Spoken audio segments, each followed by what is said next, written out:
Jamás me imaginé que iba a ser el último día que yo la vería. You don't need to speak her language to understand the grief Monica Miranda is feeling. Ha sido un proceso muy difícil para su papá y para mí. Y más que nada porque no nos dicen lo que está pasando. It's been 2 months since she got the call reporting that her 16-year-old daughter, Barbara, was dead. She was always happy, laughing, making jokes. She was known for making jokes. There may be no greater pain than to lose a child, but Barbara's aunt, Esmeralda Avalos, says the loss is made worse because the story they're being told about what happened the day Barbara died doesn't make sense. It doesn't add up. Barbara was shot in her ex-boyfriend's family apartment in Palm Springs one afternoon in September. The only witnesses, her ex-boyfriend and one of Barbara's girlfriends from school, both also 16 years old. Initially, police told the Betancourts Barbara shot herself in the neck, but the gun wasn't found near her body. It wasn't even in the apartment. Investigators found it outside, on the ground. The first version of the story was that Barbara shot herself, then threw the gun out the window.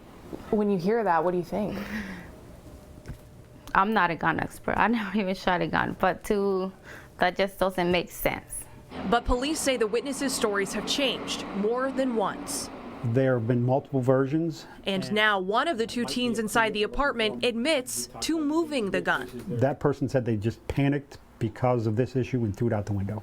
The family still doesn't know whose gun it was. They have yet to see a police report or an autopsy.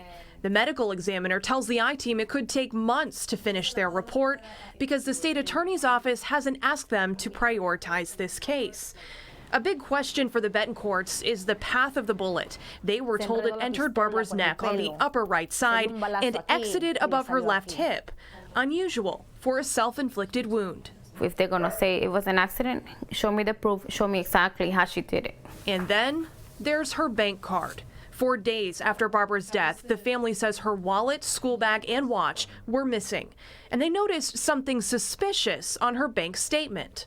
Right here, $18. This CVS purchase authorized on September 15th. That's 3 days after Barbara died. The family alerted police, and shortly after that, investigators say the bag and bank card were turned over to them. Palm Springs police say they know who used Barbara's card, but they have not yet filed any charges.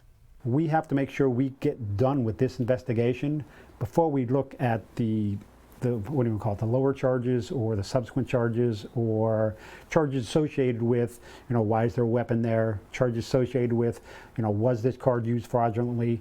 At this point, are you still treating this like an accidental, self-inflicted? At this point in time, we haven't had anything that changes our mind yet that would say this is anything other than an accidental shooting. A conclusion based largely on the account of two teenagers who investigators admit have been changing their stories. How can we trust their version that this was an accident? Well, nobody's told us that anybody's clearly lying yet. No lo entiendo, no lo entiendo. Today, while her family waits for answers, Barbara is here in her old bedroom in an urn shaped like a butterfly. But the Betancourts say she won't be able to truly rest until they know the truth. We want justice for Barbara. We want justice. In Lake Worth, Danielle Wass, CBS 12 News.